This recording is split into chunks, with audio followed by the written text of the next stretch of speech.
I'd like to call the March meeting of the Hudson River Black River Regulating District to order. First on the agenda is Pledge of Allegiance.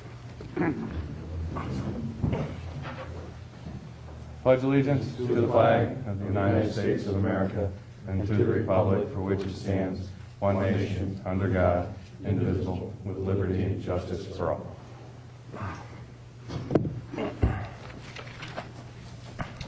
We have the door closed. Rob, should we have the door open? Should the door be open or closed? Either. There's a sign out. Did we put the sign out there? Okay. Okay. Yeah. Take the draft. Roll call. David Bergstresser. Here. Philip Klein. Here. Michael Astaphan. Present. Thomas Stover. He's Excused.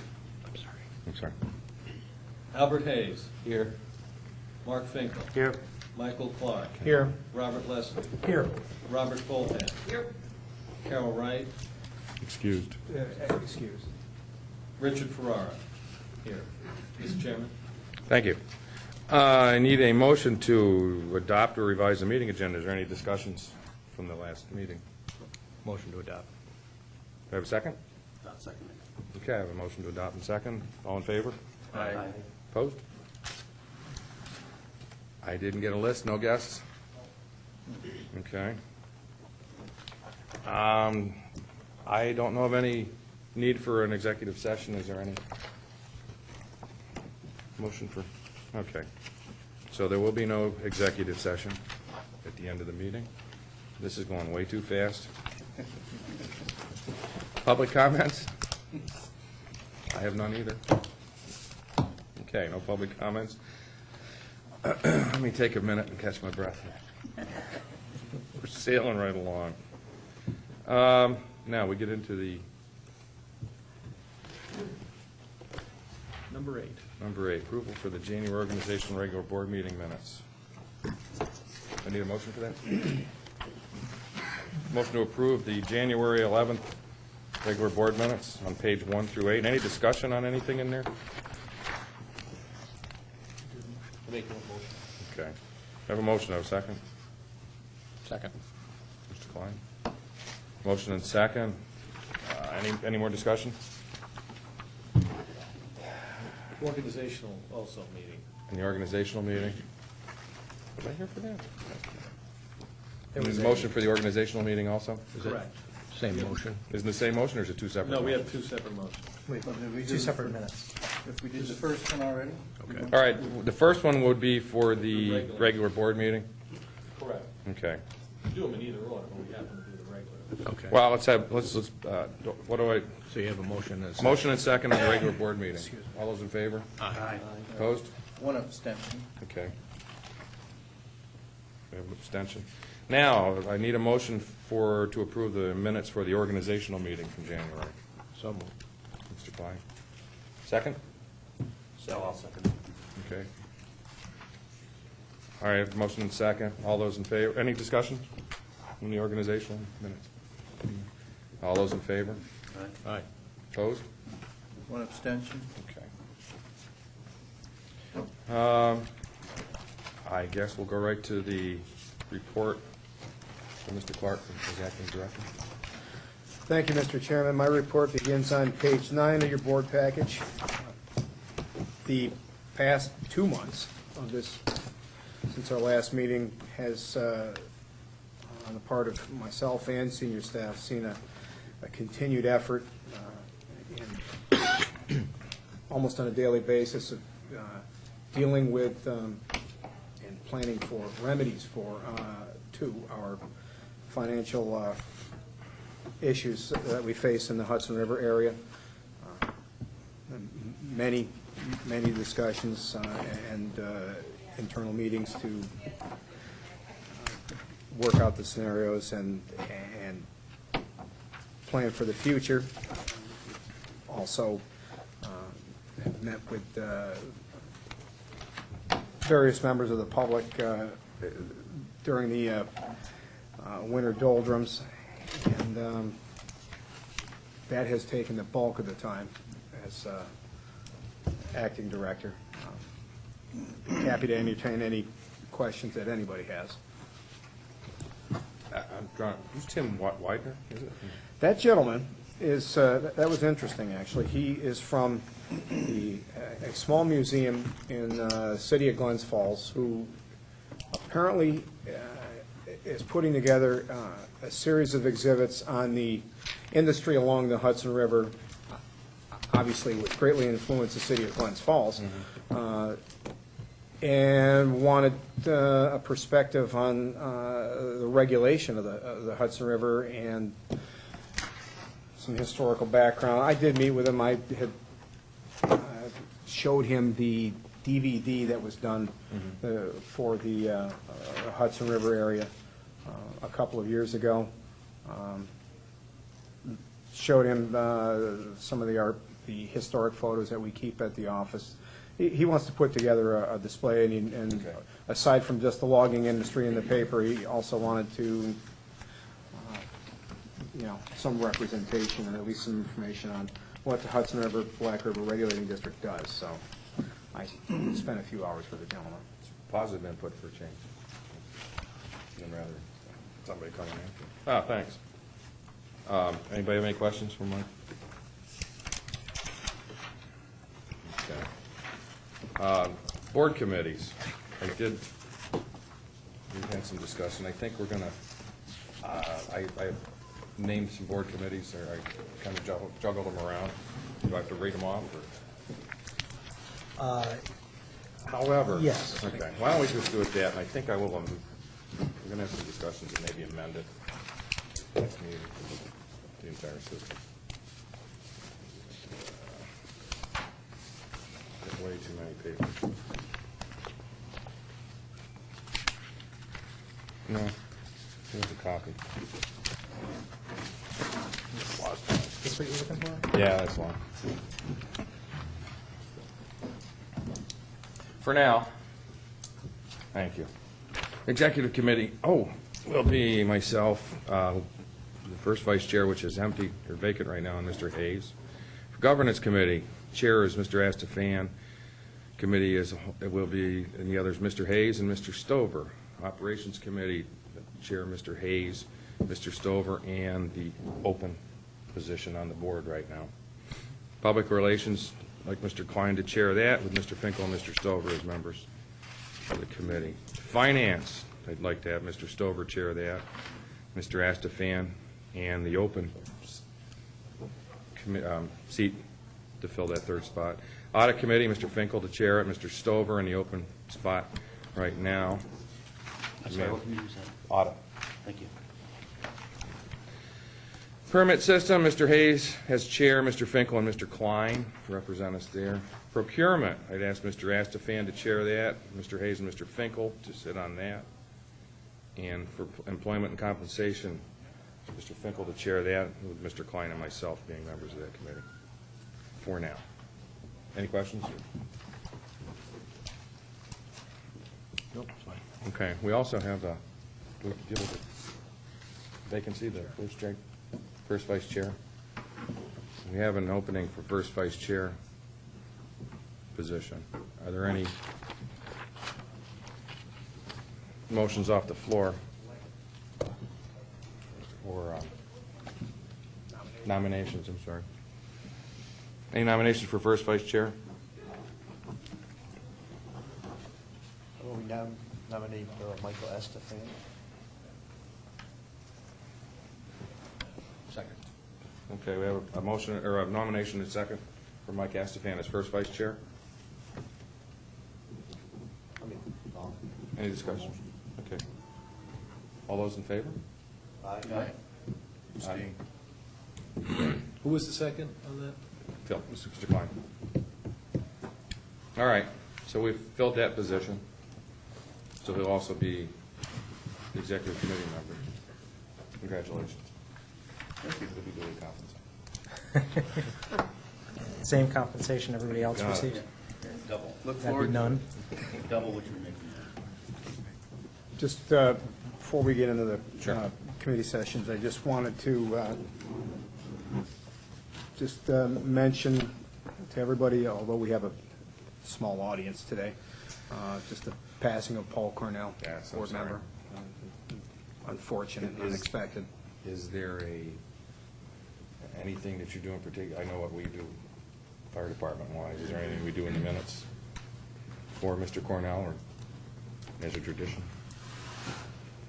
No, just to Other mention than it? just wanted to acknowledge his Yes. service to the board and our condolences to the family. Yes.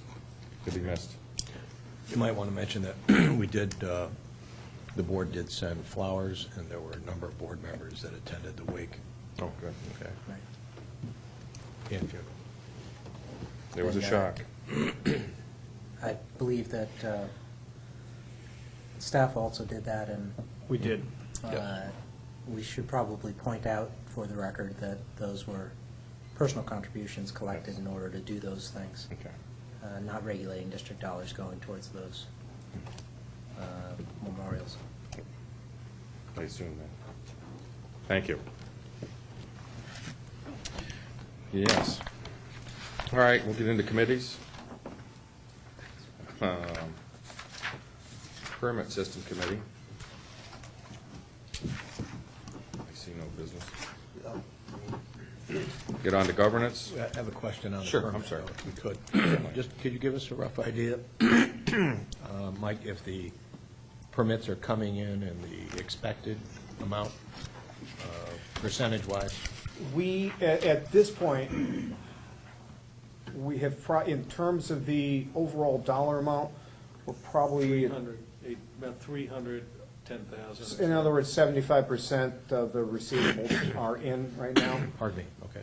The vast majority of the non-commercial, the residents, front lawn or back, have submitted their renewal forms. So we do have that, we have received that revenue. And that, the deadline again is March 15th for people to submit their renewals without penalty. And the penalty, just as a reminder, is The penalty for late? submitting after March 15th is $20, and if it goes beyond April 15th, it's $50. Okay. And there are a few people every year, just as anywhere in the world, don't get it in on time, but they remember. And Okay, good, thank you. Any other questions? Okay. Thank you.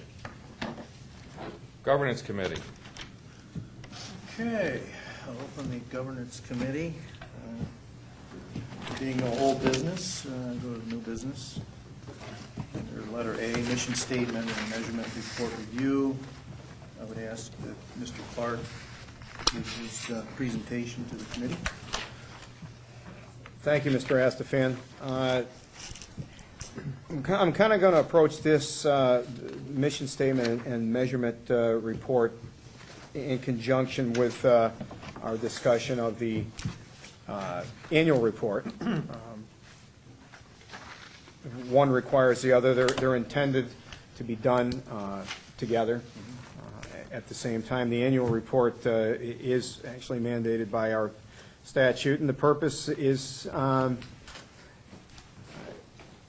multifold. It's to exhibit the and identify the personnel of the board and employees of the regulating district that are connected with the board during the entire reporting year, a financial statement, statement of petitions received by the board and action taken, statement of condition of the reservoirs, and I'll hold aside. Please see the strobe lights and hear the sirens. Please do not evacuate out of the building. We are testing equipment only. I think we'll wait.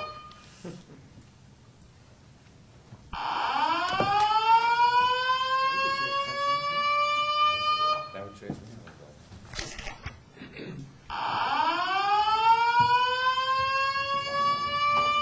This concludes today's testing of the fire alarm system. If you know of any deficiencies in the system, please report them to the OGSPD managers or to your office. Thank you. So in the event you didn't hear it, I can turn that strobe In the event you didn't hear that, you're supposed to contact somebody? Well, for retinal damage. All right. Sorry. The condition, essentially all operational issues, projects, the chief engineers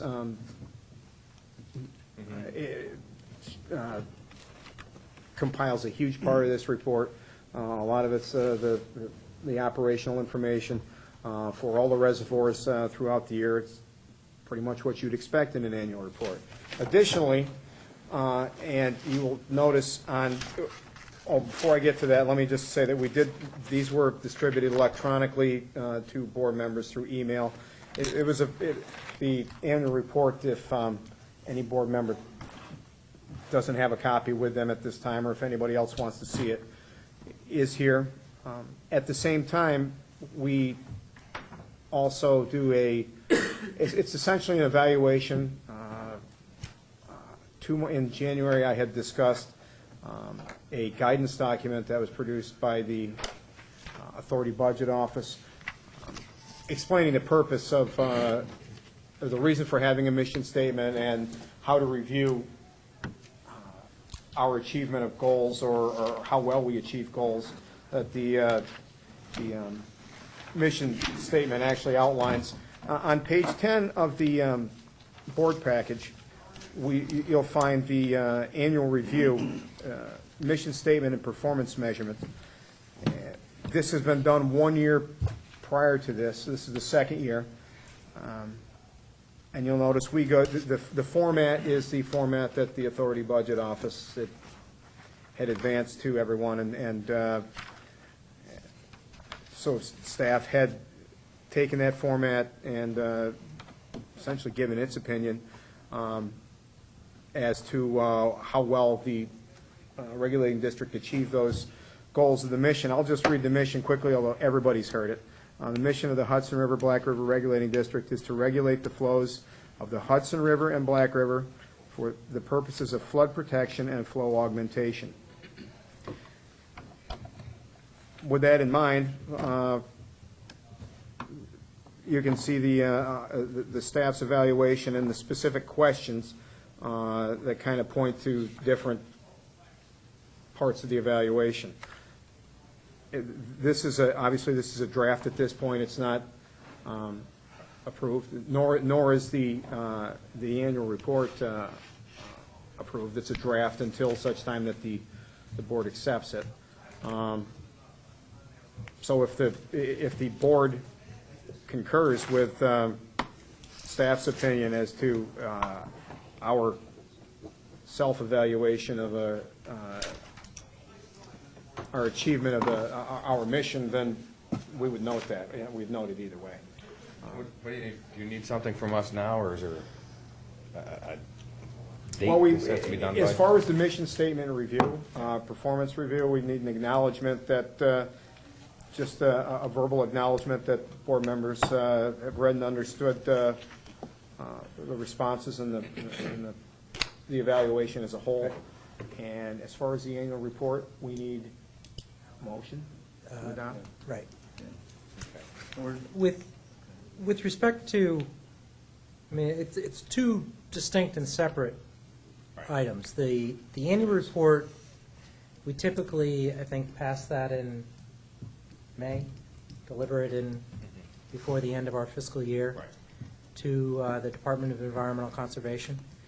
So that's something we've done forever. The authority mission statement is really something that the Authority Budgets Office brought about 2 years ago, required us to complete last year for the first time. We, along with every other public authority in the state, is required to, or are required to, determine if our mission statement accurately reflects what we do. In our case, the regulating district's mission has been the same for 80 years, and we get some kudos now and then for staying on mission. We don't do anything beyond what we were originally chartered to do. We regulate flow and augment flow as necessary. That doesn't mean that we can't do something else. You as the board have to make an affirmative decision every year pursuant to the Authority Budget Office guideline as to what our mission ought to be, and annually assess using metrics that we come up with ourselves whether or not we are accomplishing that mission. Now, for the regulating district, that's a relatively simple process. We can look and see, are we in conformance with the offer of settlement? Are we reaching the reservoir target levels on a reasonable number of days? Are we preventing flooding? Are we augmenting flow at times of the year when it makes sense to do so? The fact that the hydroelectric companies aren't clamoring, the downstream cities, towns, and villages aren't screaming because we're flooding them, is some evidence that we are meeting our goals. But you as a board have to, in order to comply with the Authority Budgets Office mandate, determine for yourself whether you think we're meeting those goals.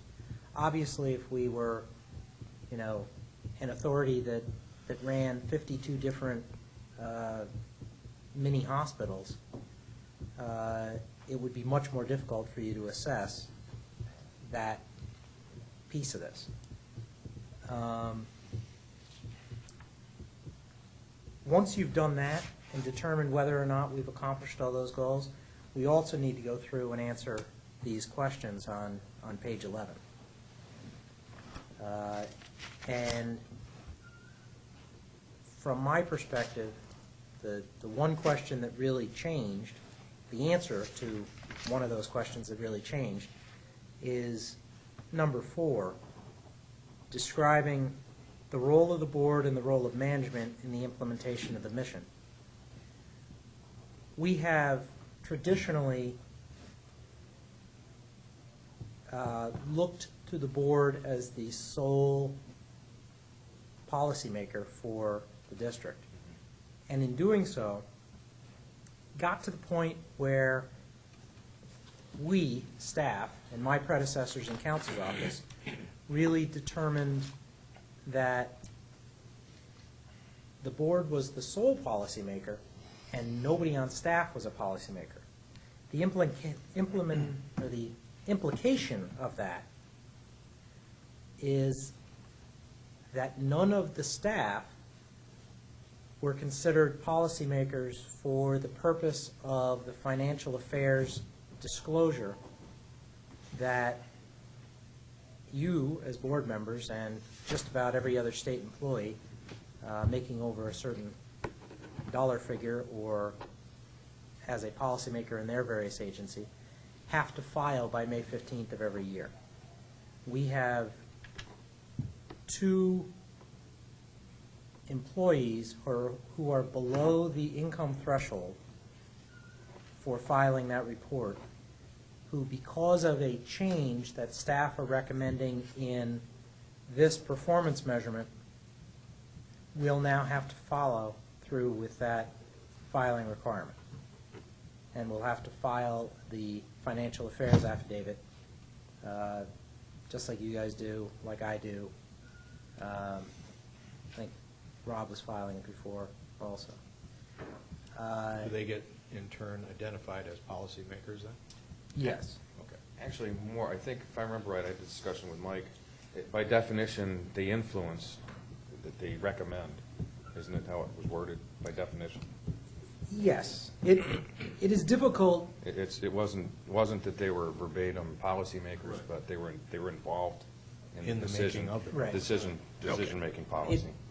It's hard to justify that our executive director, who essentially prepares the agenda for the board meeting for the board chair,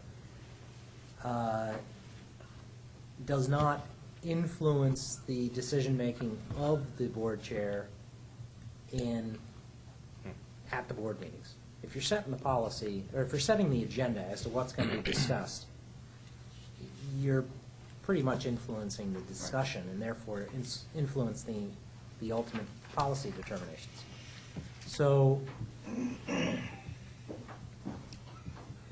basically, this change, the first line of that fourth answer, the board is the primary policymaker for the district, that's a change from the board is a sole, No. or is the sole policymaker for the district. And the import of that is that Mike is now going to have to file, as a policymaker, this financial affairs disclosure. Sorry, but the rest of us have to do it. You probably ought to also. That, Yeah, I know I read it, and read by definition, they basically fell under that category. Thanks, Ron. That explains that well. Reminder that we're still in committee. What I'd like to do, letter A, I'd like to see if the committee would like to make a motion to move that to the full board for a vote.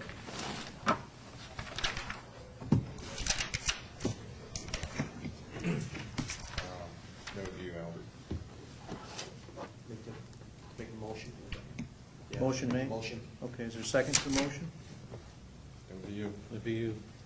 There's only two? There's only two. Oh, well, I'm sorry. Well, then, we can't do that. What I'll do is, well, yes, you can. Certainly. As just two? As the chair of the committee, if a motion is made, you can certainly be the second, or on your own volition, advance the matter simply as the chair. Okay. Then I'll second that motion. And I'd like to do B also. We want to move that to the full board too? You want to do one at a time, or you want to? I'd like to do them both now, and we'll bring them both out, Okay. because they're both related to each other. Is there a motion to take that to the full committee? Yeah, I'll second that motion. Okay. Mr. Chairman, we would like to bring two things to the full committee. The mission statement and measurement report review. The governance committee has approved bringing that to the full board for a vote. Has it, do we need to vote on that, or do you need to just get a verbal approval? I think we should put it in the record. A vote? The Okay. motion should take care of both. All right, so I am looking, it's been brought to the board, the authority mission statement of performance measurements. Do I have a motion to approve? Motion's already done. Oh, motion's been Just done have through the to vote. committee? Yep. Okay, Just need a vote. all right, so, But Any first we- discussion? there's Discussion. Yep, after discussion. Thank you. I guess I'd ask counsel, with regards to the mission statement, when the authority was, when the district was first formed 80-plus years ago, there was no such thing as a permit system. And I'm just wondering, with the time, paperwork, and manpower, person power, whatever, that the permit system takes, should it be added as either an addendum or something mentioned in the mission statement? That's an excellent question. The regulating district's responsibility to regulate the flows dictate that it comply with all state and federal rules. One of the federal rules requires us to have a license to operate the high hazard impoundment at Conklinville. And as part of that federal license, we're required to have a land management system. The permit system fulfills that requirement of having a land management system. So that is how the permit system fits within the existing mission. Okay. And is one of the performance goals. Right. Land management. We, right. That is why land management is on there, Okay. as So permit system is going to be phraseology. encompassed under the land management Right, authority or necessity. right. Okay. That's fine. Any other discussion? So, how do we vote? All those in favor? Aye. All opposed? So be it. Mr. Chairman, Governance Committee would also like to bring to the full board a motion that the full board should approve it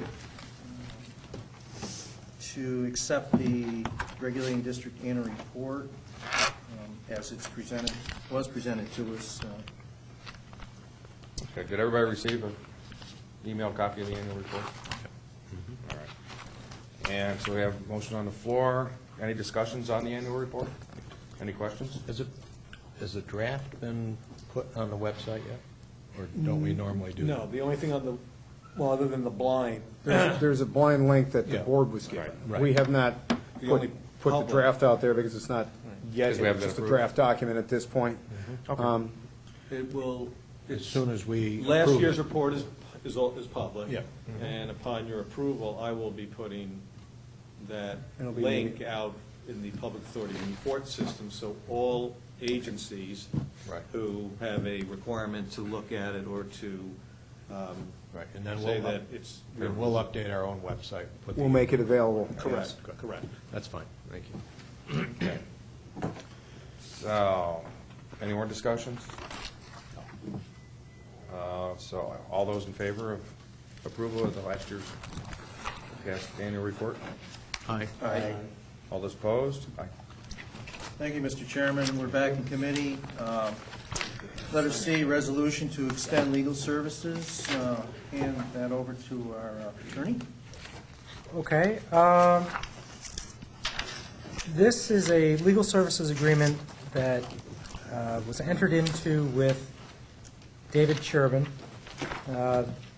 when he was with the firm of Crane, Ferrante and Chervin to handle the defense of an Article 78 proceeding brought against the regulating district and Saratoga County with regard to a piece of property adjacent to the lake, whereas one person was upset about another person traversing off of a highway across a permit area down what is essentially a driveway to the second person's home. Mr. Chervin ably defended that Article 78 proceeding, won a dismissal of that suit in the Supreme Court, Albany County. On the last possible day that, well, actually, the loser appealed, filed a notice of appeal, and then on the last possible day, the loser filed their appellate papers to perfect that appeal, which necessitates continued representation from Mr. Chervin. Because of the time delay in those matters, completely understandable, the initial contract term expired. There's still money left on the contract, but the term had expired. So this basically just extends the term out a year, which should be ample time for me to work with Mr. Chervin to come up with a brief in opposition to the appeal. Hopefully, we will win on appeal, and the matter will be closed. Is there sufficient money left in the account to have Mr. Sherman follow through on this appeal. Yeah, I know Rick is looking for the exact figures. I think we had $25,000 on initially. Yep. He spent 5 or 6. He has 19 left. Okay, That should be plenty, should be ample amount. good, good. Thanks, Ron, appreciate that. Committee wish to make a motion to the full board to extend legal services? Yeah, make a motion. I'll second that. Mr. Chairman, we'd like to bring to the board a resolution to extend the legal services All right. for McDonald versus the district. It's been brought to the board, a motion to extend the contract for services to defend this. So all those in favor? Aye. Aye. Opposed? So carried. Thank you, Mr. Chairman. The next one I'll open to the full board. It's a report from our council. My report begins on page 17 and mercifully ends on page 17. I will just highlight a couple of things. The NIMO also appealed a dismissal of a suit brought against the district. They have perfected that appeal by filing their brief. Not surprising. They did not raise anything that causes me any angst. The second item on the list there has to do with the 5 counties lawsuit. When we drafted this, it was our understanding that the Assistant Attorney General, who is representing the district in this matter, was going to have oral argument with opposing counsel before the judge on March 7th. He subsequently said it would be March 10th.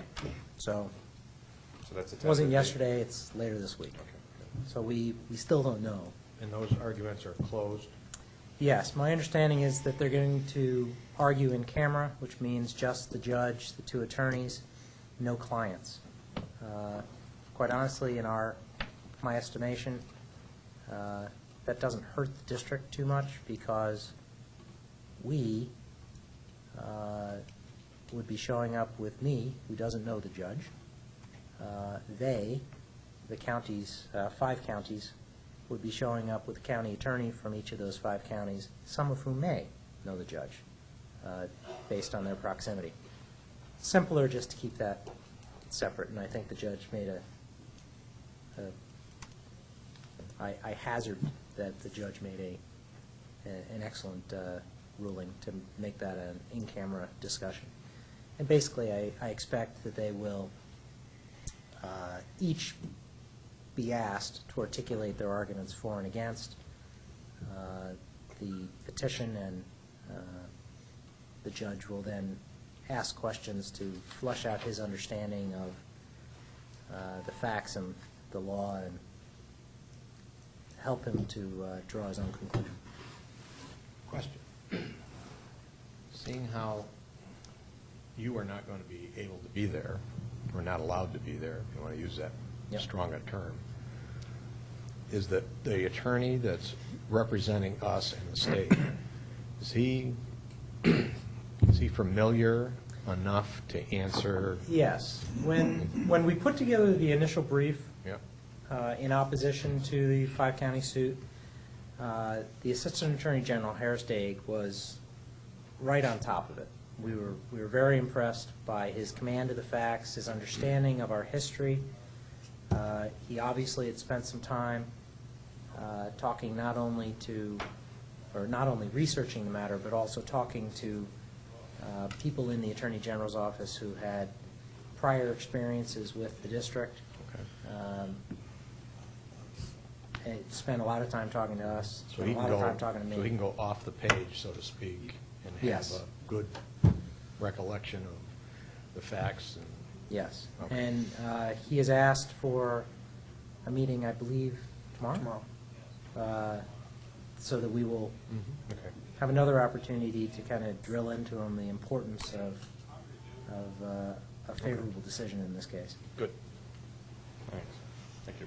Thanks, Ron. And I should also hazard that we've spent some time with David Chervin, who is representing the district with regard to the NIMO assessment cases, which are somewhat related. It's a similar, the apportionment breaks from the methodology used to do the prior assessments, but the arguments that NIMO has made are echoed in the 5-county suit.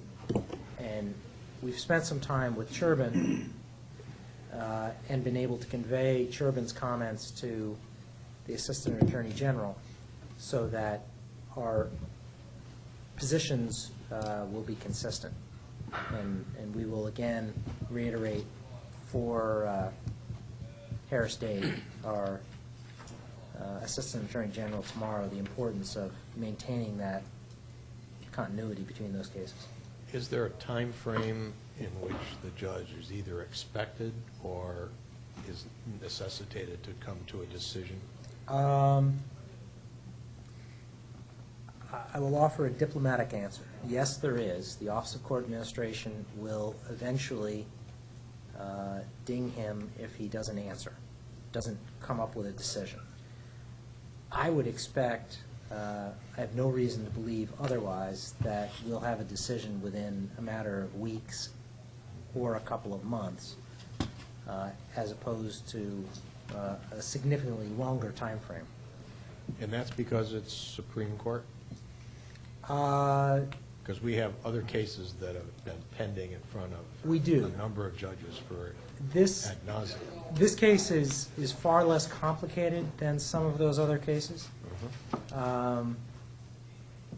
And ultimately, the judge has a great reputation for not letting things sit on his desk. So Okay. I expect that we'll Oh, good. have something move.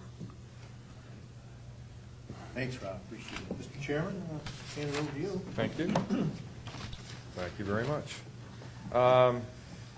Finance Committee.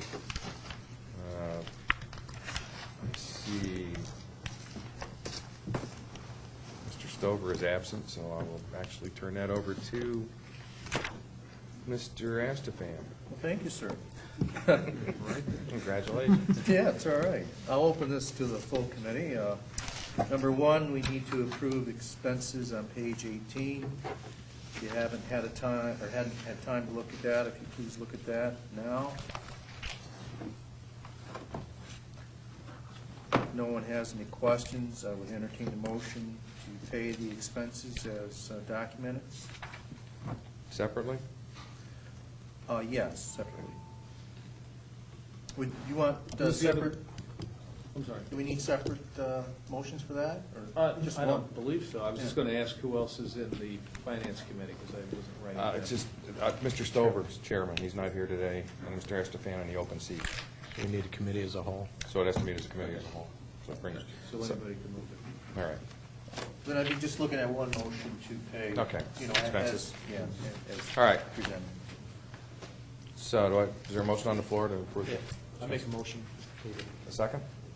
And we're approving, just for the record, we're approving Mr. Bergstresser's expenses, correct? Or Mr., that's why I asked. We'd separate for Mr. Stover and for Mr. Bergstresser? Yeah.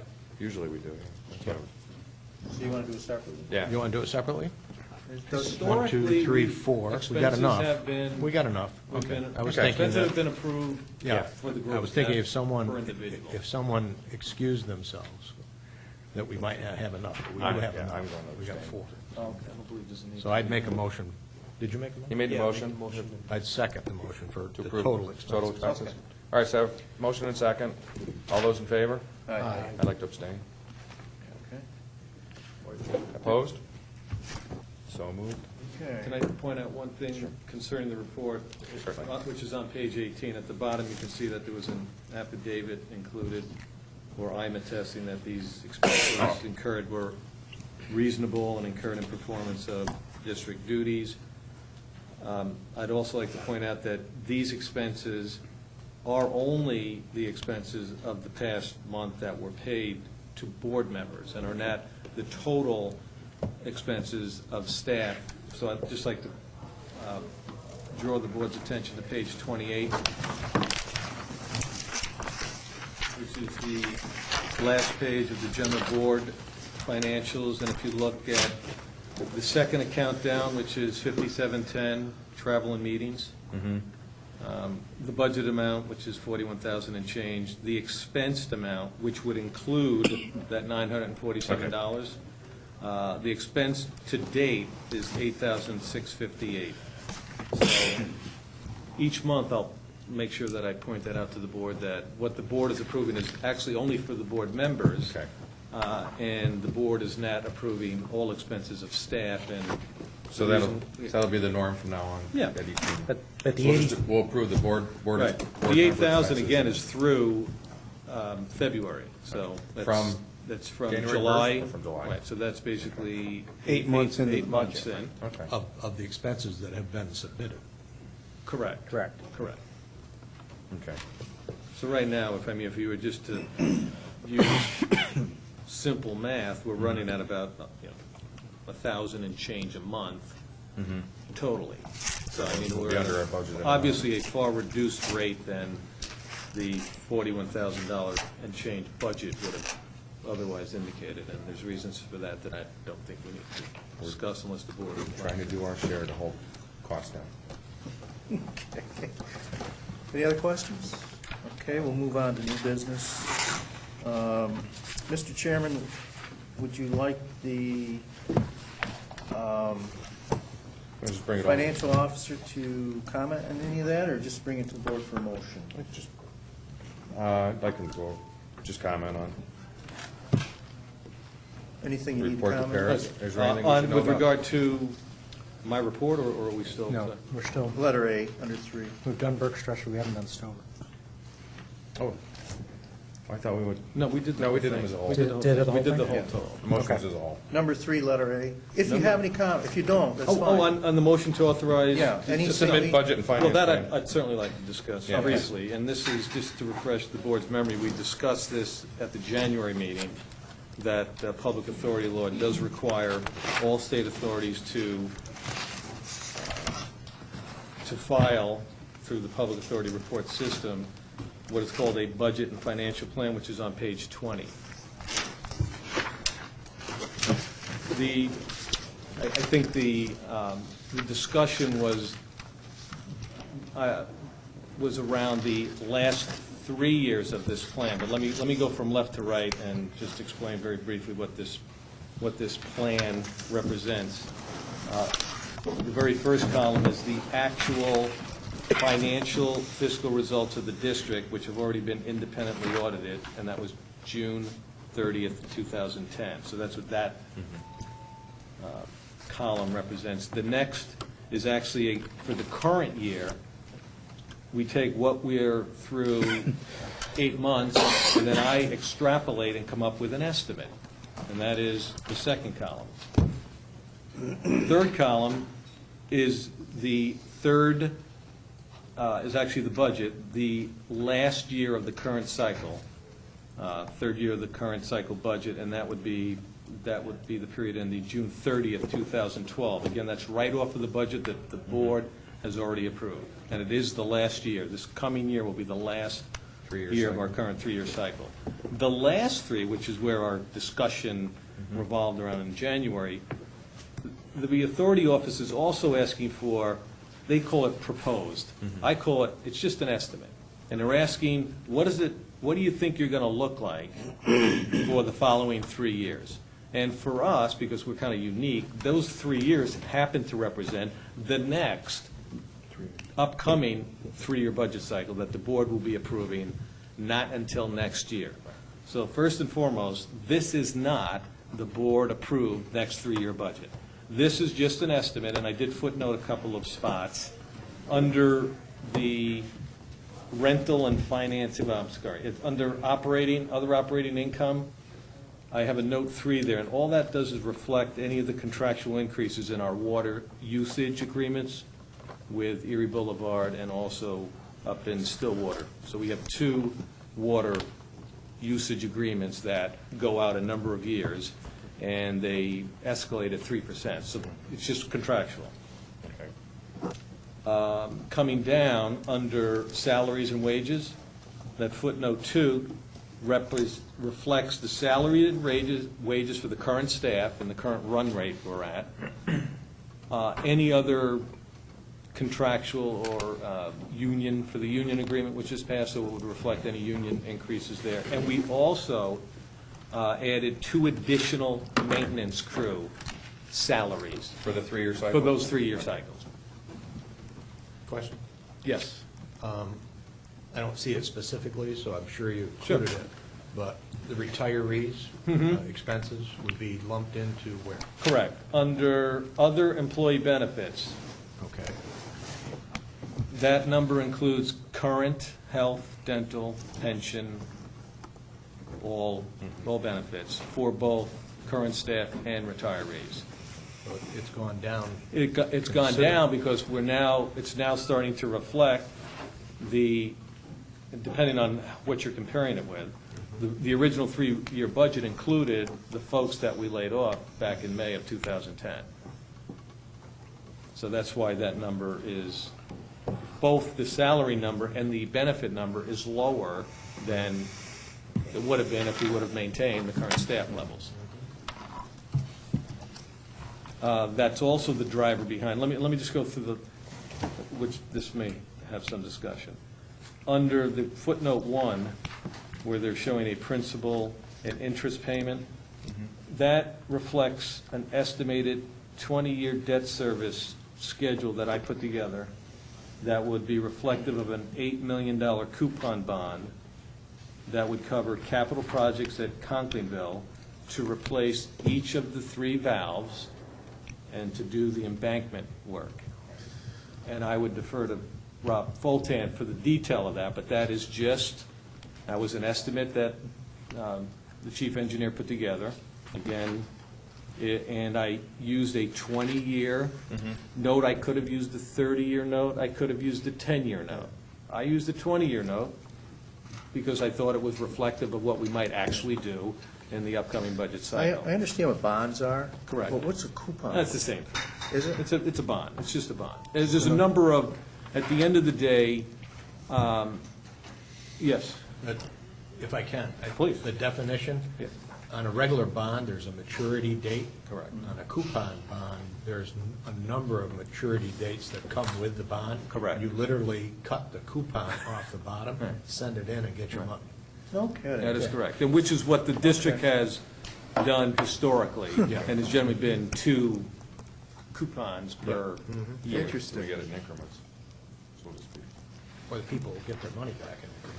Now, again, the other thing that we could have done here, which again, historically, we've never done, which we could have just added in there under capital projects, 8 million divided by 3, and hit the beneficiaries for the full weight of that investment, capital investment right up front, which is something we just would not do.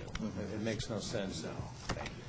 This certainly stabilizes the assessment, and as we go all the way up to the top line, the proposed 3-year assessment would be almost $1 million less than the previous cycle we're in, 3-year.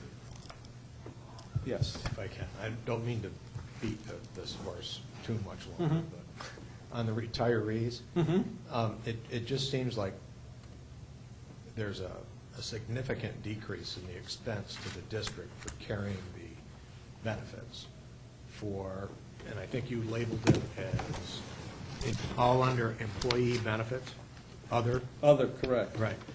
And I'm just looking at, with the contract that we just negotiated with the union, there's, the new people coming on are starting to pay a portion of the health insurance, but the retirees who've retired Correct. are still receiving their benefits without Correct. any, or Right, if right, very unless the board minimal. would have changed, I'm Okay. correct, that is correct. And I'm just, with the escalating costs of benefits and the number of benefits they're receiving, I'm just wondering how, even with the lesser amount of active employees that encompass that whole figure, how it can be less be Well, it can't- projected over a three-year Well, period. it's less primarily because of the 10 folks we laid off. I mean, So- the annual cost of just the health insurance is almost 16,000. So, sorry? Per employee. Per employee. So if you did that times, that's 160,000 right there. That doesn't count vision or the other. It also reduces the reduction, rather significant reduction in the overall salaries, which are primarily, most of it is in Tier 4. The pension is going to drop our pension bill rather dramatically. Now, again, the pension bill, the way that they run the numbers, it's kind of, it's on a lag. So even though we've been without those folks since May, that won't be reflected until the next year's pension bill. And they will also adjust, we believe, for anything they may have overestimated in a prior year. I believe they may not do that because I think that may be another way for them to keep the pension fund flush, but What I don't kind know of- that for a fact. Yeah, what kind of number did you use for annual increases in the cost of the retiree, or of the With the pension? group's health insurance? Oh, of the health insurance, I just use whatever NISHIP sends me. 10, 12? Well, the last increase, we hope it's not, the last increase was almost 23%, but all of the other ones subsequent to that have actually gone down.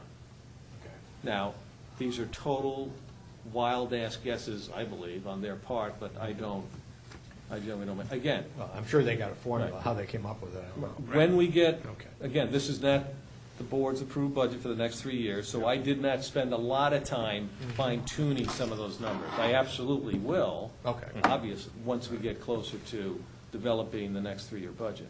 Okay. And then I guess I'll ask Rob, the replacement of the 3 valves? Are we talking Dow valves? Correct. Okay, and why do you think we need to replace them? Or why are you forecasting that we're going to? Well, one of it's based on our consultants' recommendations that have visited the site, including the Part 12 evaluation that was done, to the steel shell, if you will, the exterior outer portion of that valve structure is the original valve structure, including the bolts that are on there, which are fairly significantly deteriorated. There's no apparent structural loss at this point, but I think given 80 years of time, even an attempted repair or replacement probably won't be nearly as effective as the full replacement. That was a recommendation that was made to and accepted by FERC, and a recommendation that came back via FERC to go ahead with and to come up with a schedule and a plan. Several years ago, we came up with a plan to begin in 2012, 13, I think was the first year. So, What, because that leads me to a couple of questions. One, are they able to be replaced? Can someone make them now versus? well, I think they would be a different type of release mechanism. It wouldn't be the type of valve You're not that gonna is there duplicate. now. Okay. I think one of the advantages of replacing it will be that we would go with a structure that allows us to throttle or have a wide range of flow operation. Right now, the type of valve that's in the outlet structure is designed to be 100% open or 100% closed. Yep. It's really not designed to be partially open. And that doesn't allow us a lot of flexibility when it comes to releasing water. And there are several types of valves that could be used in place of a dowel valve or a butterfly valve like that type that would allow us to open it at a certain percentage and just leave it open and without any structural damage, which right now and quite possibly could have led to the damage that we had to the pins Sure. several years ago. Clearly over 50 years worth of operation where it was partially open. Right. How about, and I think I caught this You want to replace one each year for the next 3 years? That's the plan. Okay, and the cost for the total replacement was how much? Did we budget? In my head, I believe we estimated, again, for That's all. Rick's estimate of the 3 years, $1 million each, I believe is the amount.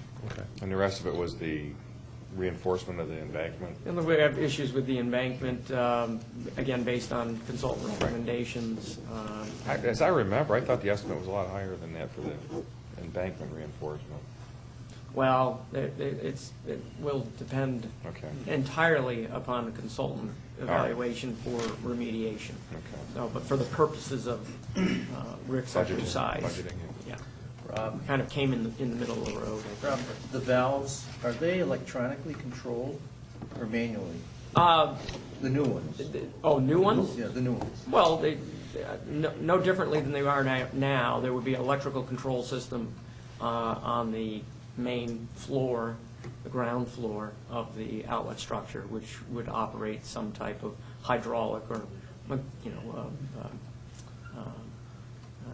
motor-driven. So is it something that we device. could control via the computer, say from your office? Oh, that could possibly be worked into it, Instead of certainly. sending somebody out to manually push a button? Okay. Well, there's somebody there every day. Is it? And there, Okay. and I think when you're dealing with a structure, a valve, like that's capable of releasing significant quantity of water, you're going to want to have someone there to confirm its operation, to confirm that it's closed, to confirm that it's open and properly. I mean, there could be redundant systems worked into a remote access or remote control, but I think in terms of safety, it makes absolute sense to have someone on site, at least during the opening and closing. Thanks. Any other questions? I have one. Has there been any movement where the Headwaters benefit study at all? Last time we spoke, I believe it was in the middle of January, we had a conversation with Oak Ridge National Lab, and they were close to preparing a summary of the hydro plant characteristics that would be going into the model for calculating the energy. They were going to put that report together and submit it to the Federal Energy Regulatory Commission. They were also going to provide us with a copy. So we haven't received a copy? We have not received a copy. That confirms that. So I suspect they are close, but haven't heard anything further on that. Once they get the think we're okay on that, then they would move forward with the actual model. 'Cause I think we're approaching our 18-month estimate, if I'm not mistaken. There was some data that they were waiting for from a couple of the hydro operators. They were able to get information from other sources, and certainly I encourage them to do that and move forward to the extent that I could. They're not our consultant, but I think they understood that they needed to move forward with the project for FERC, and we're going to do just that as a result of submitting this report to FERC. All right, thanks. I don't mean, that's, Mr. Chairman, I would bring a motion to the board to authorize the CFO to submit the budget financial report to the chair. all right. Need a motion?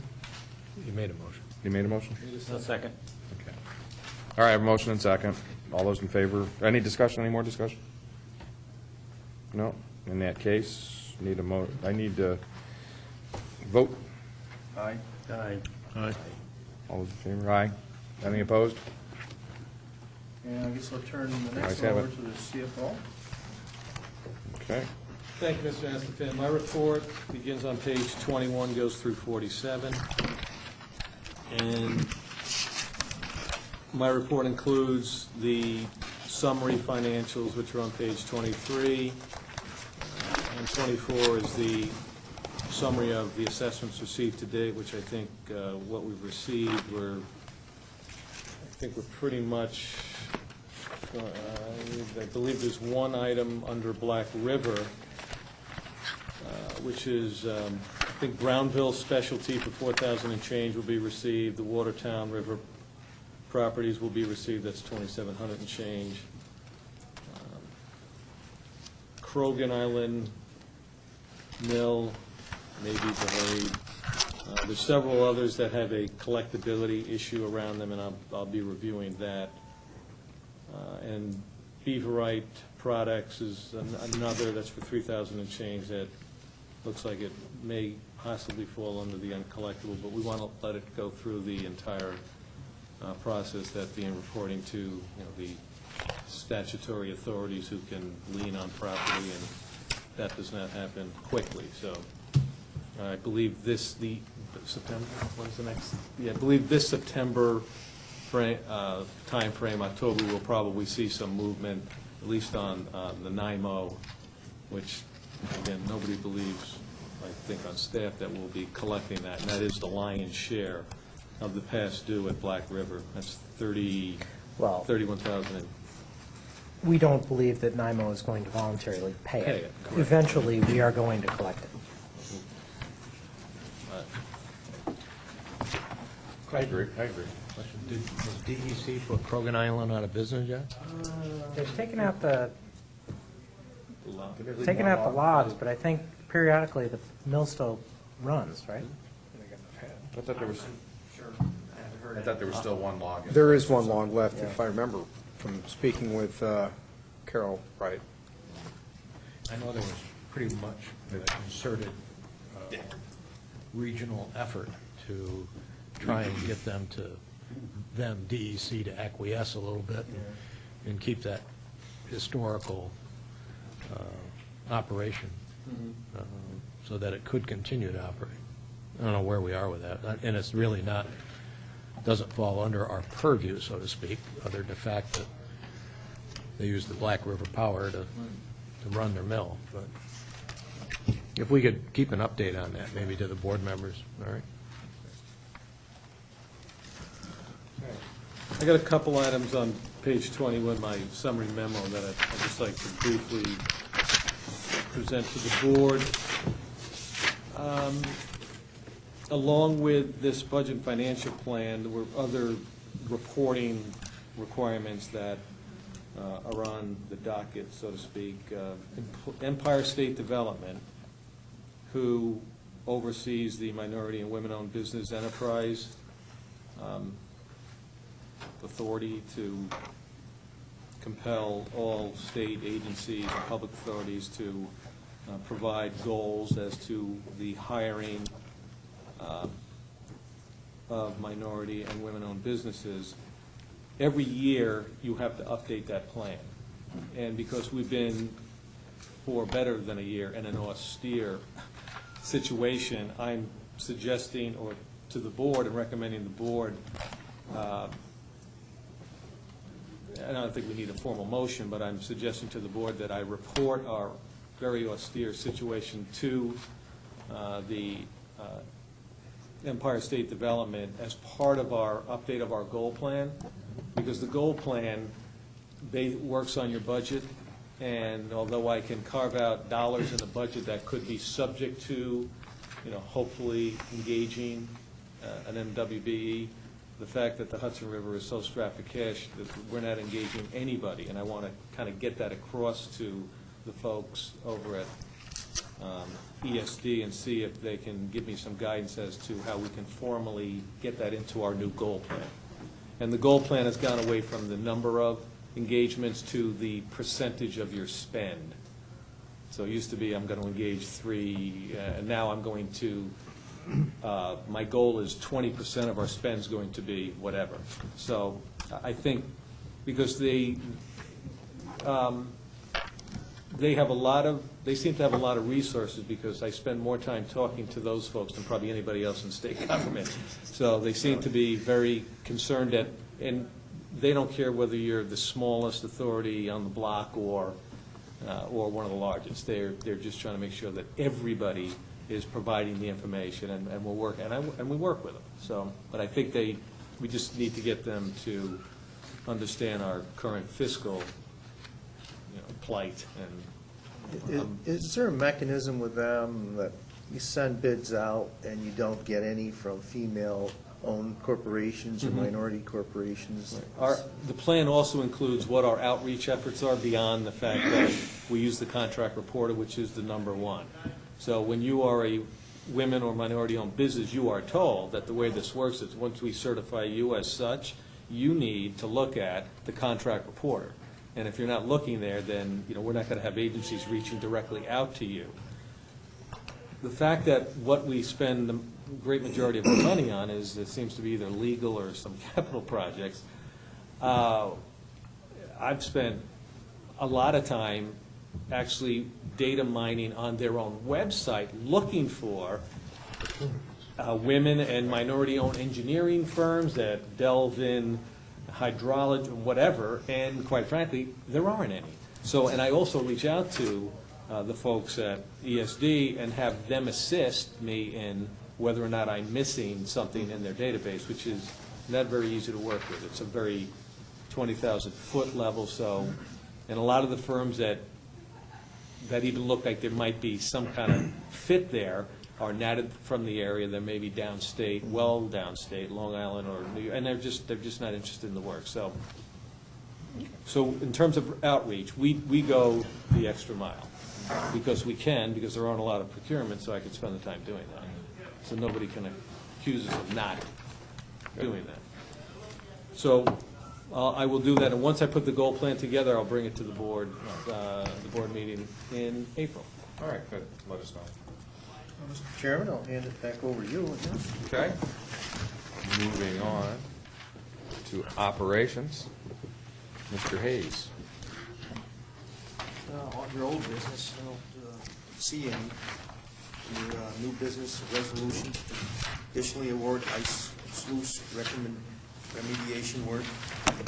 Bring it over to Rob. Thank you, Mr. Hayes. On page 48, memorandum summarizing our solicitation for construction bids for the remediation of the Conklinville Dam ice sluice. We received we had 12 construction firms that requested and received copies of the invitation for bid, and 7 contractors participated in a mandatory pre-bid meeting.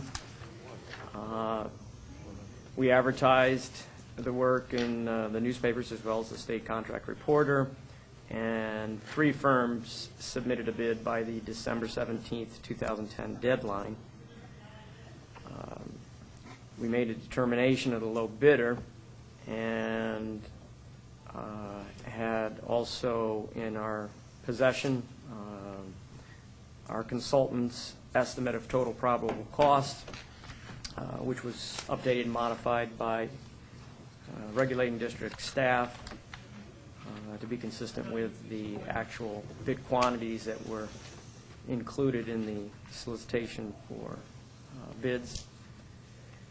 And we received, as I said, 3 bids. The lowest was submitted by W.M. Schultz Construction. That bid amount was $432,175. The second lowest was D.A. Collins at $661,475, and the third bid was Alpine Construction at $885,975. Now, the engineering staff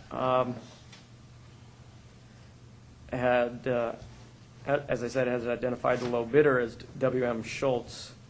However, W.M. Schultz provided no evidence of direct experience in performing concrete remediation, placement, or work for large dams, performing similar services on water retaining structures as required by the bid documents. And I've included an extensive amount of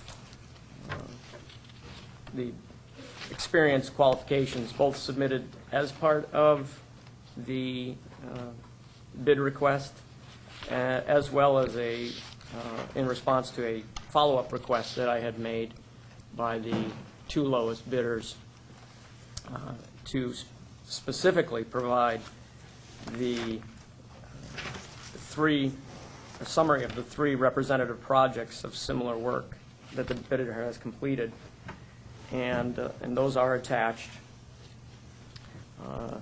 The short of it is that the engineering staff, as I said, does not believe, it does not appear that W.M. Schultz has the experience necessary to responsibly and reliably complete the work.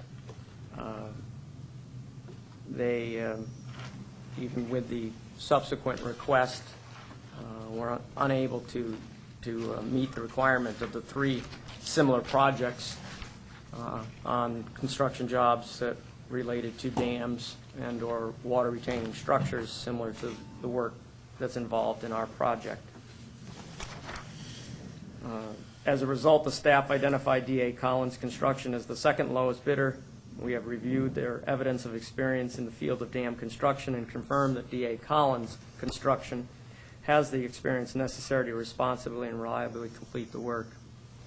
They completed evidence working on projects involving dam remediation and concrete construction associated with water retaining structures at hydroelectric facilities and dams. And again, their information and their summary of work is included at the end of this memo. And it is quite extensive, both which they submitted as part of the bid document beginning on page 62, actually extending through to page 65. Numerous projects, many similar to the work that we have going on. And then they also followed up with the, in response to my subsequent request, with another summary, as well as some cut sheets beginning on page 70 of 3 specific projects. Maybe the most notable is the Gilboa Dam work, but Butler Pond Dam on page 70 is certainly similar to the experience that we would expect to see a contractor have who would be approaching our 50-foot high, questionable strength ice loose that retains the Great Sacandaga Lake. And so as a result of that, the district staff, engineering staff recommends conditionally awarding the work to D.A. Collins Construction, conditionally upon receipt of sufficient project funds or the reestablishment of adequate revenue through the assessment of Hudson River area beneficiaries, and seeks board acceptance of the recommendation and authorization to form a contract to complete the work, and authorization for the acting executive director to execute an agreement in the amount of $661,475. Rob, what number did staff come up with, along with a consultant, as far as? Well, the original consultant estimate was 300 and, let's see, which was 341,000. Excluded from that was concrete testing and weather delay costs. But also, as a result of our work, I'd say polishing the estimate of the concrete, and based on our knowledge of the topography out there, our estimate for the actual amount of concrete that was likely to be placed was increased by about 380 cubic yards. And that alone, at the consultant's estimated rate of $450, was an additional $171,000 above the previous consultant estimate. So our estimate, which is included on page 50, was $617,406 and change. Really close. Not too bad. You know, the concrete, you know, is the difference between the two primarily. It's the middle of the road, I guess, with regard to the bids. And It is quite a spread. There is quite a spread too. Yeah, and it does. I think it relates a lot to the experience. Both Alpine and D.A. Collins have significantly more experience. And Can I ask you a question, as the new guy on the board here? yes. What is an ice solution? This was a structure that was built at the east end, the downstream end of the spillway at Conklinville Dam. It's right adjacent to the E.J. West Powerhouse. It was used originally for pulling ice or whatever debris might have been in the intake area in front of or next to the spillway and the intake for the hydro plant. It was originally solely just wooden logs that were in a channel, and it's a good 50 feet high.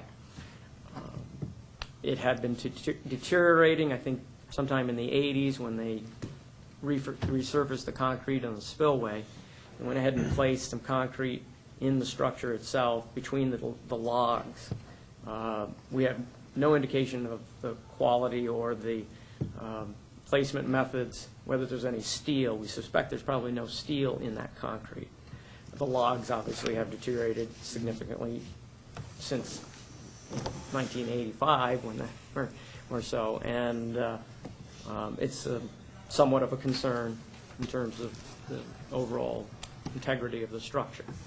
And both based on my recommendation as well as an evaluation by our consultant led us to the determination to move forward with the replacement. Can we sell the logs to the fellow that wants to dredge it? It might be possible. I don't Logs at the know. other end of the. They're not as good as the logs that have been submerged for 80 years, so. Okay. How long, if I may, how long is the bid good for? Well, we had indicated in the solicitation that we would not be taking action until this point in time. So certainly, at least until now, we've clearly covered ourselves. I don't think, That's a good question. I think we could probably take as long as we wanted. I think the question is, will they entertain it? And I think probably they don't have to entertain after Maybe that's the other half of the question. 90 days, I believe was the, If we award it conditionally, they have, what, 90 days? Then the clock starts? How long? well, I think that Well, we said we're we would both committed at award- that point. Right, from the point that it was 90 days, or it was 12190, I think it was 90. We said we would award.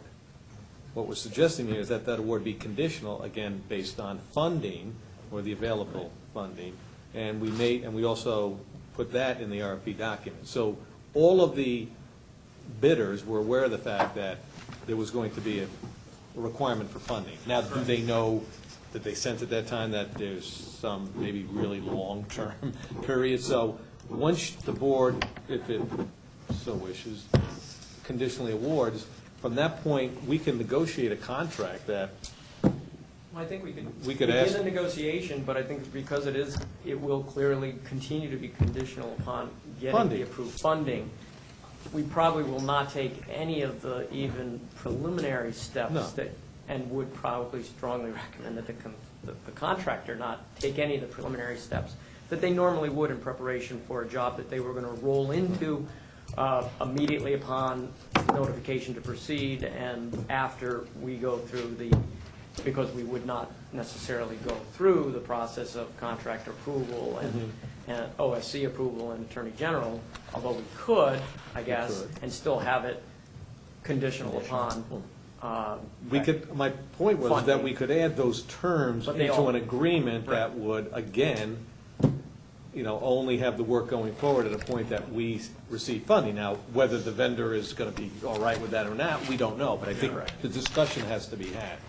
We need to be upfront about that. My guess is the Attorney General is not going to be okay with it, but that'll be pressure that we can exert on whomever to, Let me know when we figure that out. yeah. Yeah, well, that's the answer. Yeah, We but get the just- funding, and I mean, how do we? I leave it up to Rick and Rob, but I certainly probably wouldn't, from an engineering perspective, wouldn't want to move forward with the contract to the point where it's been completely approved and ready to go contingent upon some funding source. I mean, it really seems counterproductive to go that far through all of the, you know, and put out that much effort. But we certainly could. And you make a good point. It might not be approved by those who need to approve it if there's caveats like funding involved. However, I think, just so I'm clear on it, but we are going to vote on it to approve it conditionally so that we don't have to go through the process of solicitation for bids again. Correct. Right. At this point, That's what I'd hopefully. say. I mean, they could all, Right. you know, I mean, we may anyway, but. D.A. Collins could say that, you know, in 6 months we've lost interest.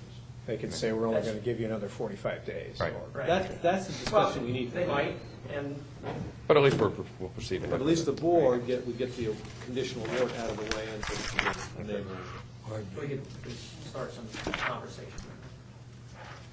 God forbid this thing fall in. Yes.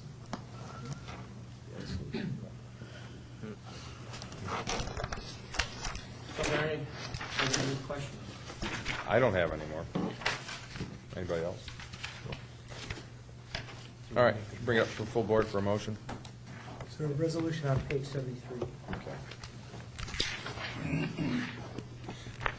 All right, so entertain a motion. I make a motion that we entertain it to conditionally award the ice sluice remediation work to D.A. Collins. Okay, anybody like to second it? Second. Okay, we have motion and second. All those in favor? Aye. Opposed? So moved. Now, I believe, I don't want to step on your toes. Go ahead. Oh, you want to do it? Okay. Chief Engineer's report, Mr. Fulton. Thank you. That report begins on page 74. Briefly, our precipitation in the Hudson River area was below average, and as a result, our inflow to Great Sacandaga Lake and Indian Lake was about 50% of historic average. Of course, that helped us a little bit further to bring us right back down to the target elevations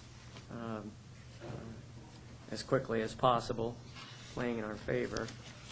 And our releases from the Great Sacandaga Lake and Indian Lake were also about 50%, 46 to 53% of the historic average. On the Black River side, precipitation was about average, about 100% of historic average, and inflow to Stillwater Reservoir was about 74% of the historic average. So again, in our favor, and allowed us to come down to the historic averages in terms of target or in terms of target elevation, which you can see beginning on page 80. At least at the time the report was written, we were very close to or on target at Great Sacandaga Lake. In fact, had been since about the end of January, and Stillwater Reservoir on target to the historic average elevation, and well positioned at Sixth Lake and Old Forge, and certainly with the precipitation that we've had recently and the rain, we were taking advantage of that storage capacity. We're only 0.4 of a foot, though, above above the target right now at GSL at Great Sacandaga Lake. We did come up 1.5 feet above the target at Indian Lake, a foot at Stillwater, 1.5 feet at Sixth Lake, and 0.6 of a foot at Old Forge. Some of that is what we anticipate storing in the spring runoff. Now, does it sit on top of the ice or under the ice? Pushing that ice up. Was it? Okay. Yeah.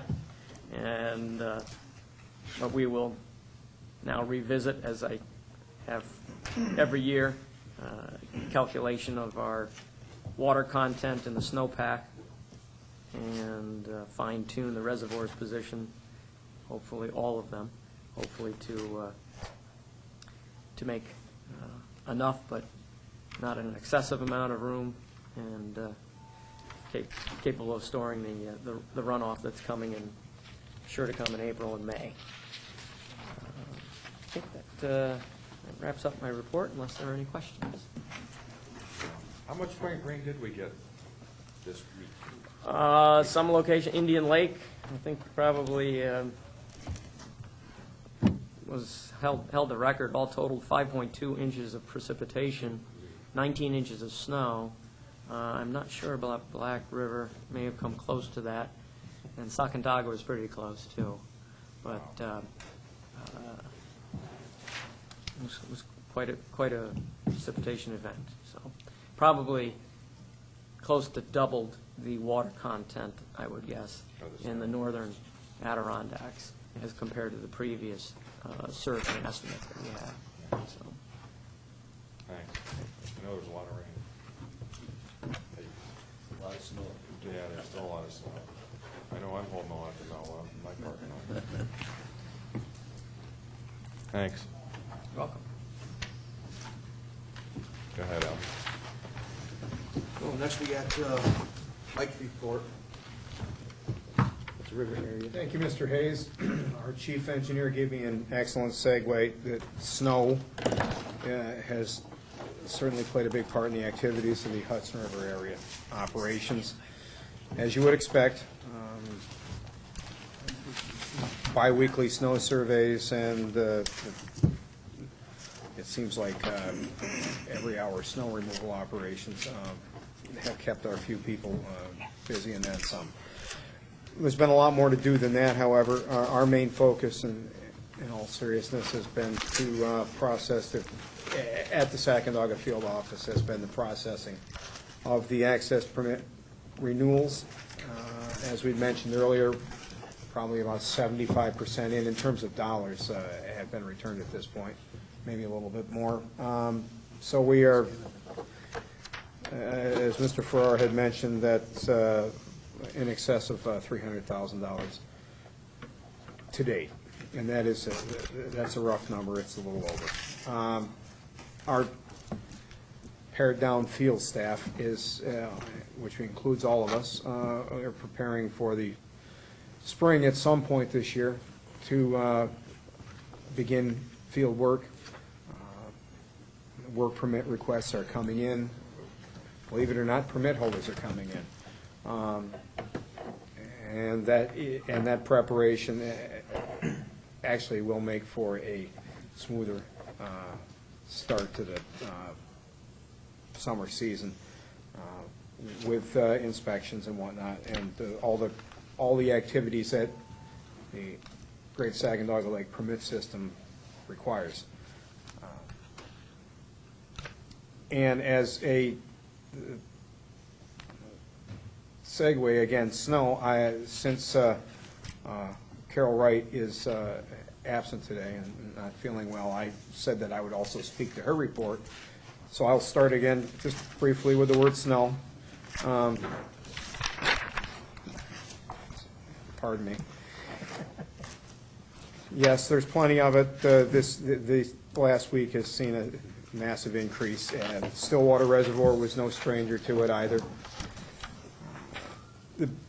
Aside from dealing with it and doing snow surveys, the big focus at Stillwater Reservoir for the crew of the Black River field office has been the replacement of the stem on the gate number 5 at the Stillwater Dam. They've been progressing quite well. Mrs. Wright has asked me to report, and expect it to be that work to be complete at some point. I believe in the next month or so.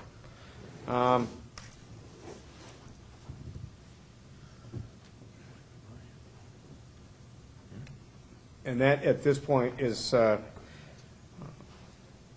that's been the main activity in the Black River area for the maintenance crew. If anybody has any questions at all, please. I'm more than happy to answer. I have a question. Sure. I know we suspended the shoreline operations. Is that a reactive process or a preventative process that we do down there? That's a good question.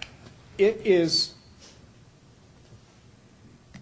you're saying, is the shoreline, Do we go in to repair it because it needed repair, or are we going in? it's both, actually. You can look at it both ways. It is reactive because it's driven by a priority ranking. In other words, most severe to the lesser grades. In other words, where there's severe erosion, and that erosion is closer to the New York State property line, meaning it's closer also to private property that's going to receive a higher priority than other areas. It's in that sense, it's reactive. It's also preventative because it prevents it. Well, the theory is, and the intent is that those kind of operations, that the placement of, primarily the placement of heavy stone for erosion control is also preventative because you hope that the erosion doesn't advance further, that you can contain it or stabilize it. So it's both. Okay. So We did do some erosion control work after the first of the year, believe it or not, and right around the first of the year. We didn't buy any materials. We didn't put the boat in the water, of course. We had stone available, and there were a couple of sites that were close by and close to where we had the stone stored.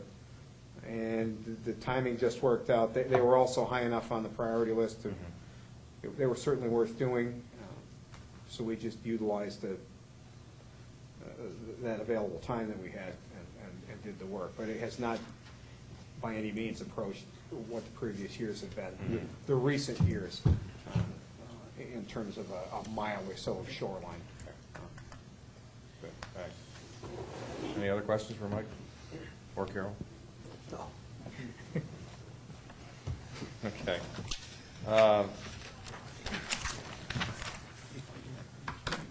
Thank you. Under board business, being no old business, new business. Yes, I'm sorry. Go ahead. I'm sorry, there was one item that actually I needed to address, complete. It was, actually came in at the end of my board report, is on page 135. I don't think it had a separate agenda item, and I apologize for not catching it as such, but that is Black River Area Capital Projects discussion. Oh, okay. It's a memorandum that I put together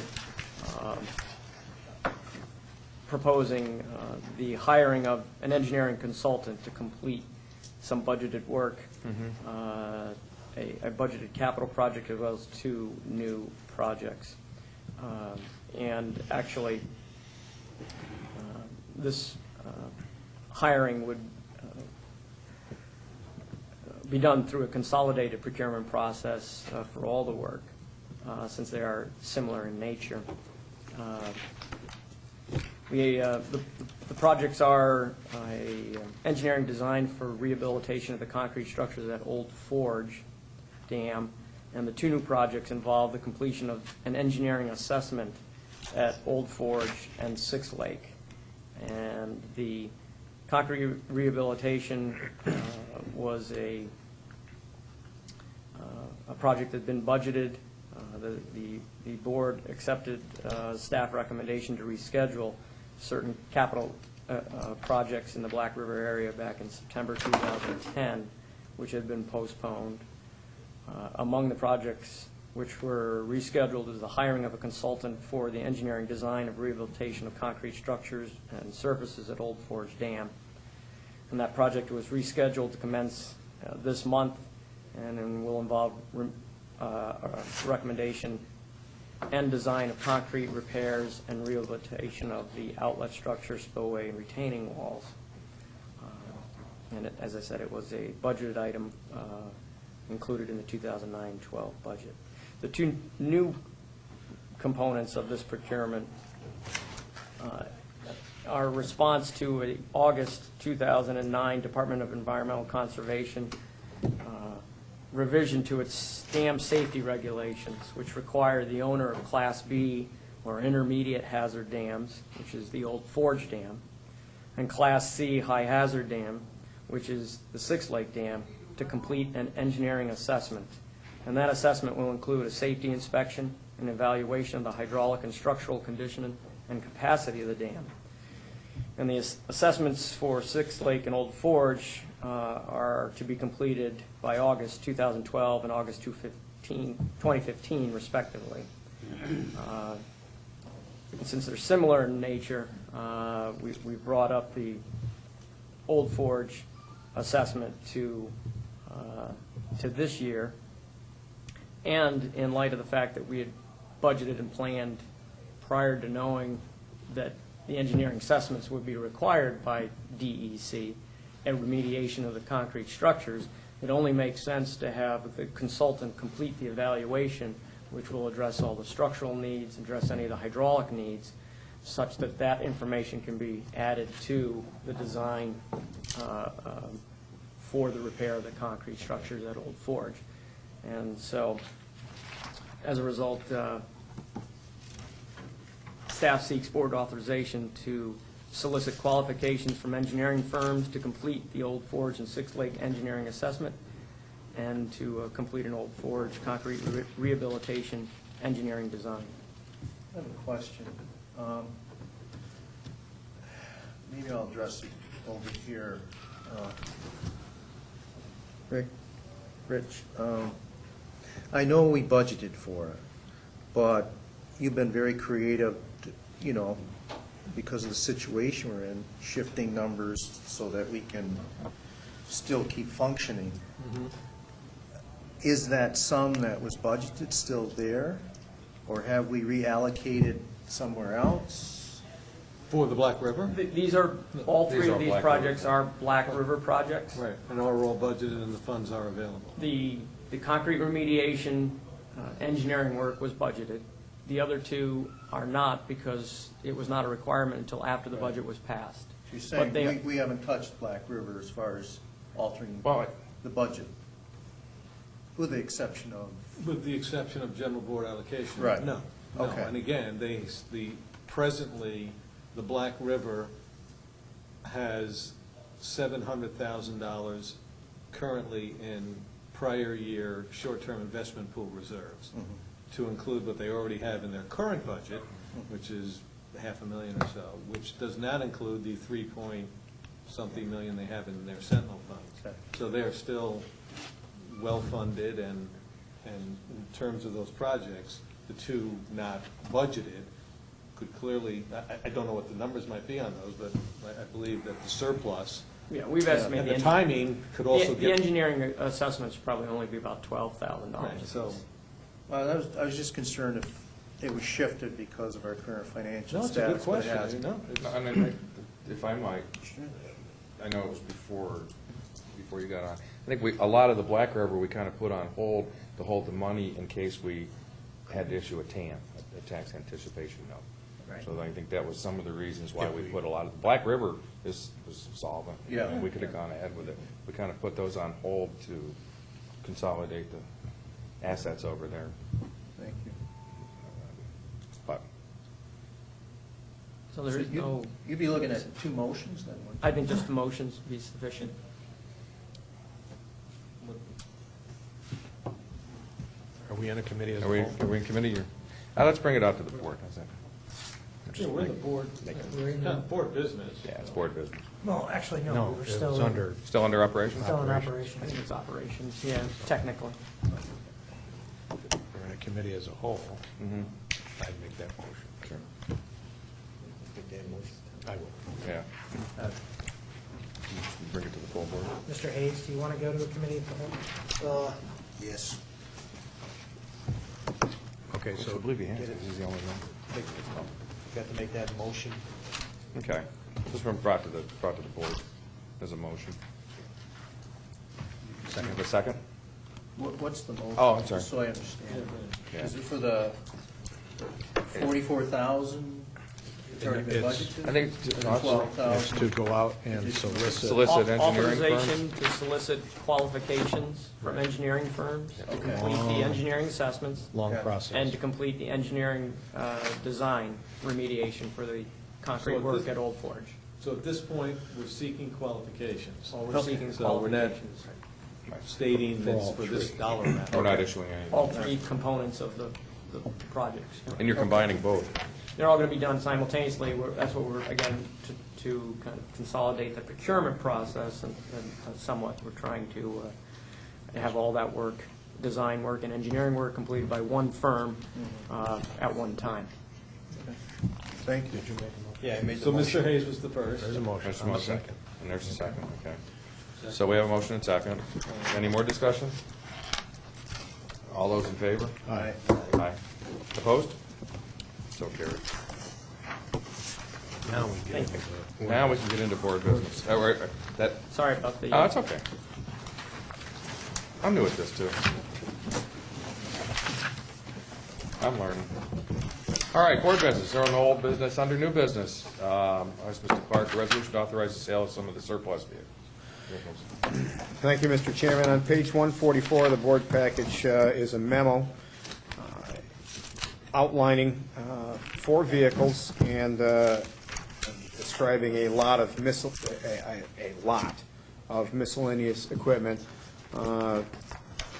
that staff recommends that the board put up for sealed bid. The 3 of the vehicles, the 1, 2, and 3, the 2003 Ford Explorer, the black one, 2003 Ford Explorer green, and the Toyota Tacoma are well-used. They are still serviceable. They are, even in better times, we would, at this point, send them on to a better place. At this point, we have the additional motivation to move them because they're sitting. We do not even drive them due to the much reduced staff. So they're quietly deteriorating on their own. In addition to that, now number 4, item number 4, the 2007 International Single Axle Dump Truck. Let me give you a little bit more of a background to that. That is the newest dump truck that the Sacandaga Field Office has. We have 3. We only, and they are heavy dump trucks. They're not a super duty, light duty type of truck. The Sacandaga Field Office has the only heavy over-the-road vehicles in the regulating district. We have 3 of them. The 2007 is the newest. It's also the largest. That is the primary reason that we're currently recommending that if we are to reduce our fleet, that's a better vehicle to part with. Thank you. Because it's not nearly as usable as the other 2 trucks, which are still very serviceable and in good shape, operating and everything. This larger truck is difficult to get to the boat. It's difficult to get in the, keep in mind what we do is we shuttle stone with a lot of these to move them to the workboat, unload it, and so on and so forth. And actually also maneuver in over the land if, when the maintenance crew was working from the shoreline directly rather than from the boat. This vehicle is significantly larger. It's very difficult to move in and about and back and wind your way through the trees, so on and so forth. It's also in excellent condition, and the reason for that is that would explain the substantial minimum bid on that vehicle. I would expect all of these vehicles, it's just a hunch, that's all I can say, I would expect them to be very marketable. I have a question, just clarification. Maybe I'm not seeing it, but in the first paragraph, it says 2 extended cab pickup trucks, 1 small SUV, 2 26,000 gross vehicle weight dump trucks. I don't see Am I missing Change something? that plan. Yeah, that, you know what, you're absolutely correct, Mr. Astafan. That, we had, that's an older memo. I apologize for That's that. no problem, I didn't know if I missed something. The detail of the vehicles is correct. The memo was written a while ago, and we were originally looking at keeping the newest one and disposing of the two smaller ones, so. It's not an issue. The So which one are we keeping? So it should. We're keeping Changes to one. the vehicles that are detailed in the memo and in the attached draft proposed resolution are what we recommend be the disposed of. international, do we still owe on that? Or was that No, a? we don't, we buy vehicles, Pay we cash. don't lease and or Okay. So there's no put a finance. note or go finance. Okay. Just quickly, item 5, there is a batch of miscellaneous equipment that is no longer used. It's surplus, most of it's serviceable. A big part of the motivation, we need the space, and it's taking it up. So, I saw some of it when I was there a couple months ago. So what you're saying, we'll never need that size truck again if we go back to full operation. if we were gonna buy a new truck, we wouldn't buy one that big to begin with again. It was a nice idea when we bought it. Didn't work? or- I was not here at the time. I suspect the concept was to, it could hold more stone over the road and get it to the boat. Okay. The problem is that's as far as you can really go with it. Additionally, we cannot even tow the heavy trailer that we move the backhoe, bobcat, that type of thing with because of the height of the frame of this truck it would take us substantial modification just to get to be able to tow with it. So it's the least useful of all the heavy vehicles we have. Okay. I say all, the other two. Great. And- If I could just bring up one thing. Sure. Was there, I know they had that little riding mower there. Are they gonna keep that, or the one we got in the garage there? Is it? I know they bought it down from Stillwater there. 'cause We did, They you didn't know, have Mr. Hayes, you're correct, it still sits in the garage and it's not on this list. We have no intention of using that, I think it's just an omission. It's a, Yeah, it's just a little 36-inch cut, I think it was. Do you have enough details so that we can add it to the list? it is, I apologize, I don't remember the brand I of think it. it's, it was a Toro. I think you're right. 36-inch cut Toro rider mower? Yeah. Is there more than one riding mower, and No, so that's it? that is it. That's good enough. I can see it, I can't see a name on it. And there's one. The buyer writing. You don't want this one. You know where there's going to be one up for bid? What? I know where there'll be one up for bid. Okay. Is that it? Is that, Yes, any other that's- questions, any discussion? The expectation is that the riding mower will be added as a separate item or as part of the lot? Part of this, I would add Part it of the to lot. item number 5, the Part lot. of item, yeah, part Part of of item number 5. item 5, yeah. Okay.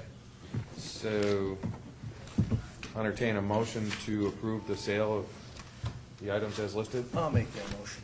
Okay, Mike. Do we have a second? Second. Lots of them. Albert. Albert. All right, motion and second. All those in favor, any more discussion? All those in favor? Aye. Aye. Opposed? So moved. So, go ahead with the disposal of those units.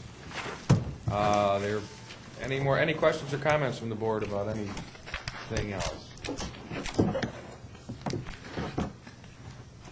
I want to thank everyone for helping me fumble through my first meeting as chairman. One more resolution. One more resolution? Yes, I'm sorry. regular board, next meeting. All right, do I have a motion for next board meeting, which is, located on page 149, will be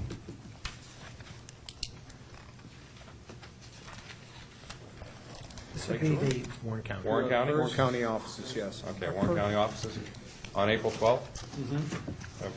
Our Motion? first foray into the Lake George region Okay. as a I didn't realize that. location for a meeting. Mhm. However, it'll be handled at the Warren County Municipal Center, right off of exit 20, Nice facility. Is it? Yes, it is. during black fly season. Can't be any worse than Indian Lake, right? Nothing new. It can't be any worse than where I'm from. Expectation is, you know, Bring the bacon chat. yeah, that everybody will be day tripping it probably. Okay. So although it's a resort town, it's a low-cost alternative. Okay. Well, staff anyway. Oh, I'm sorry. I'd make that motion, Mr. Chair. Do I have a second? Second. Motion and second. All those in favor? Aye. Opposed? So moved. And now I guess I will entertain there's being no executive session.